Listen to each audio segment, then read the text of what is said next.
네, 안녕하십니까. 박 대표입니다. 네, 이번 방송 부광약품에 대해서 이야기해 보도록 하겠습니다. 영상 하단에 좋아요 한 번씩 눌러주시고 이야기 시작해 보도록 하겠습니다. 네, 부광약품 제가 12월 말쯤에 해외의 특정 종목의 흐름과 유사하게 가고 있다라는 것을 이야기를 좀 드리면서 영상을 좀 올렸던 기억이 있었는데 그 종목이 보시면 요거였죠, 요거.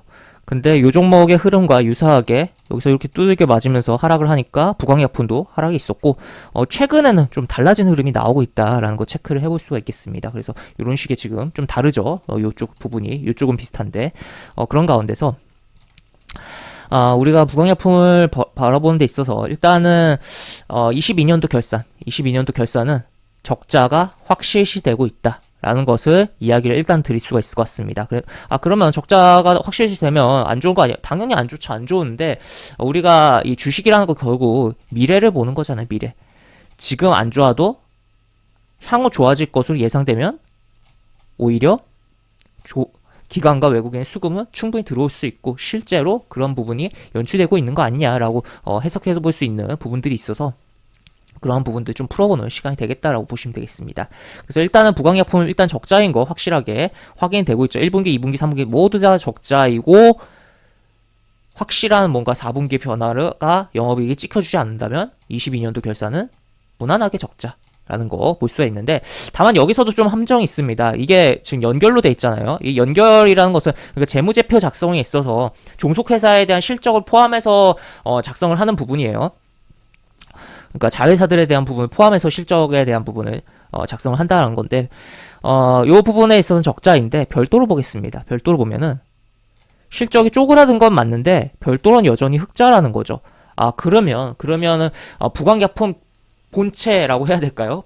얘 자체는 적자가 아닌데 이 밑에 있는 종속회사들이 뭔가 까먹는 것들이 굉장히 많구나라고 표현을 해볼 수가 있겠고 특히나 그런 기업들 중에 해외 기업에서는 이제 연구개발만 하는 기업도 지금 있다 보니까 당연히 뭐 비용들이 나가면서 이러한 적자의 흐름을 만들어낸 거 아니냐라고도 볼 수 있겠습니다. 어쨌든 요번에 결산 연결 기준으로 봤을 땐 결산 적자 무난하게 날 것으로 보이고 이 이후에 우리가 턴을 해줄 것이냐를 좀 생각을 해봐야 될 텐데 저는 일단은 뭐 추가적으로 요번에 결산 적자 찍히고 이후에 1분기 실적까지도 봐야지만 1분기 실적이 어느 정도 선으로 돌아서는지 그리고 4분기 적자가 어느 정도 나오는지 여부를 좀 봐야 되긴 하겠습니다만 그래도 요번에 이제 일시적인 결산 적자 찍고 돌아설 가능성이 좀 더 높지 않나라는 관점으로 좀 보고 있으며 특히나 수급적인 부분도 긍정적인 흐름들이 나오고 있어서 인상적으로 좀 보이는 포인트가 되겠다라고 볼 수 있겠습니다. 그래서 보면은 지금 외국인 들어오고 있고 연기금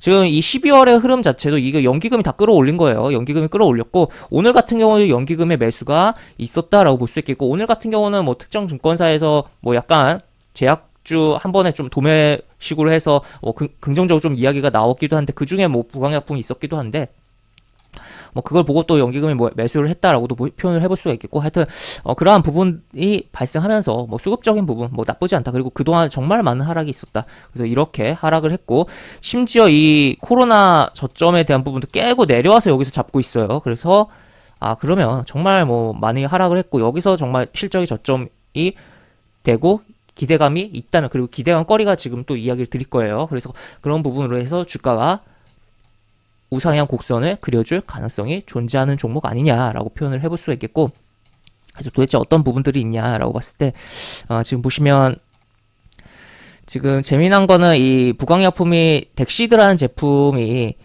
있는데 얘가 오리지널인데 지금 제네릭 그러니까 복사 제품들이죠. 그게 허가 취하가 뭐 시작되나 뭐 이런 표현이 있어요. 그래서 결국에는 오리지널의 벽을 넘지 못하고 지금 허가 취하되는 좀 그 부분들이 있다. 그러면 오리지널이었던 얘가 뭐 제네릭이 좀 더 가격이 저렴할 수가 있는 부분인데 약품적으로는 뭐 성능은 이제 화학식은 다 똑같고 뭐 합니다만 그래도 어쨌든 오리지널보다 좀 저렴하게 진행되는 부분인데 지금 의료진에 대한 그런 처방 경험의 노하우라든지 그런 공유라든지 하여튼 뭔가 꽉 먼저 선점을 잘 하고 있다라는 거죠. 그러면 경쟁이 지금 줄어든다라는 거잖아요. 복사 제품으로 인해서 합법적인 이제 제네릭 복제 제품으로 인해서 그 경쟁이 있었는데 그게 줄어들 수 있는 부분, 그래서 요거 일단 긍정적이다라는 거 체크를 해볼 수가 있겠고, 또 추가로 가장 포인트는 이거 아닌가 싶습니다. 여기 보시면 7월이에요. 작년 7월에 나온 기사인데 7월 달에 반응이 있긴 했었습니다만 그렇게 크게 반응이 없었다. 그리고 여기서 일부에 대한 결과가 나온 것이기 때문에 추가적인 내용들이 향후 나올 가능성이 높다라고도 이야기를 드릴 수 있겠죠. 그래서 1차 유효성을 입증했다라고 볼 수 있겠고, 추가적인 내용들이 나와준다라고 한다면 이것을 바탕으로 사실상 우리나라 이러한 정신 이런 관련된 의약품 같은 경우는 환인제약 쪽이 좀 잡고 있는 측면이 있는데 그것을 좀 뺏어올 수 있는 측면이 있다라고도 볼 수가 있겠습니다. 그래서 이런 부분들 생각을 하면서 볼 수 있겠고, 또 분기 보고서로 좀 넘어가서 보면은 아까 이야기한 그 덱시드가 뭐 주요 당뇨 신경요 치료제 요게 메인이다라는 거 볼 수 있겠고, 쭉 요런 여러 가지 내용들 나와 있고, 그다음에 아까 재무에 있어서 결국 뭐 계열 종속회사가 까먹은 가능성이 높다라고 이야기 드렸는데, 여기 뭐 덴마크의 연구 및 개발이에요. 이런 데서 돈 많이 까먹을 수가 있는 부분이죠. 아무래도 연구하는데 돈이 그냥 비용으로 다 처리되고 무형자산으로 처리가 되지 않기 때문에 그런 부분들 좀 체크를 해볼 수 있겠고, 하여튼 그래서 지금 이러한 부분들이 덱시드에 대한 제네릭 출시 허가 취하 등이 진행돼서 오리지널의 방어가 굳건한 부분으로서 어쨌든 경쟁이 심해졌다가 다시 완화되는 부분이, 물론 경쟁 속에서도 부강이 이긴 했었습니다만 그런 부분과 또 추가로 이 조현병 치료 물질 이런 부분의 임상 결과에 대한 기대감, 지금 뭐 워낙 디지털적인 기기의 사용이 늘어나고 있기도 하고 점점 사회에 이런 환자들이 증가하고 있는 상황이다 보니까, 특히 뭐 코로나 상황 속에서 뭐 조현병은 조금 거리가 있긴 합니다만 코로나 상황 속에서 잘 못 돌아다니다 보니까 우울증 환자도 굉장히 증가한 측면도 있어요. 그렇기 때문에 그런 관점에서 봤을 때는 지금 이게 생각보다 크게 뭐 바라볼 수는 없는 부분이긴 하지만, 지금 이런 또 워낙 또 추가로 이 뇌에 대한 부분이 워낙 이 디지털적인 거에서 소모를 많이 하다 보니까, 소비를 많이 하다 보니까 영향도 많이 주면서 이런 어떻게 보면 안 좋은 부분이죠. 이런 환자들이 증가를 하고 있기 때문에 어떻게 보면 시장성이 있다라고도 표현을 해볼 수 있겠고, 그래서 이러한 측면에서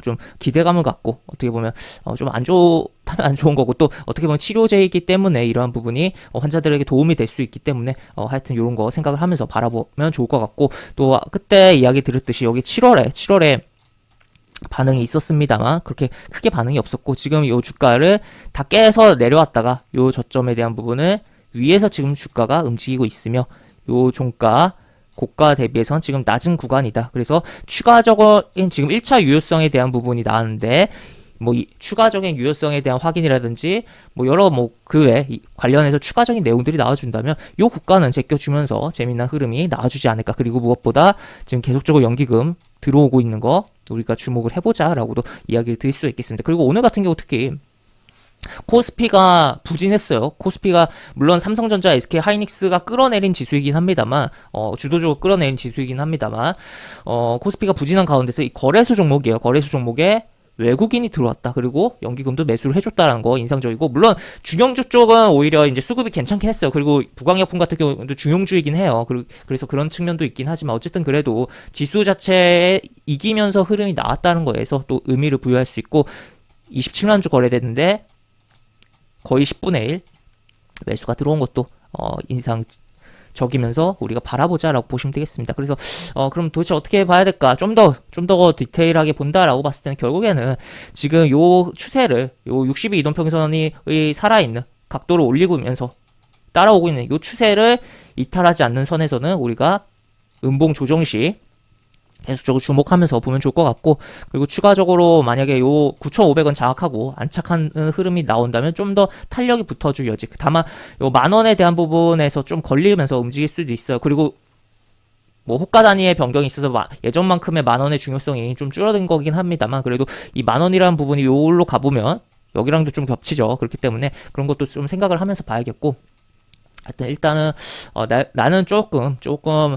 선취적인 측면으로 보고 또 약간의 추세적인 흐름 보면서 보겠다라고 봤을 때는 60의 이동평균선 정도 기준을 잡고서 그냥 주종에 보면 되겠고, 나는 조금이라도 효율적으로 본다. 9,500원 제낀 다음에 안착하고 움직일 때, 그리고 10,000원에서 주의하면서 보면 되겠고, 그리고 나는 진짜 확실하게 추세 전환 내지 강한 흐름을 좀 보면서 보겠다라고 봤을 때는, 물론 그만큼의 확인 절차가 필요하기 때문에 가격을 더 줘야겠죠.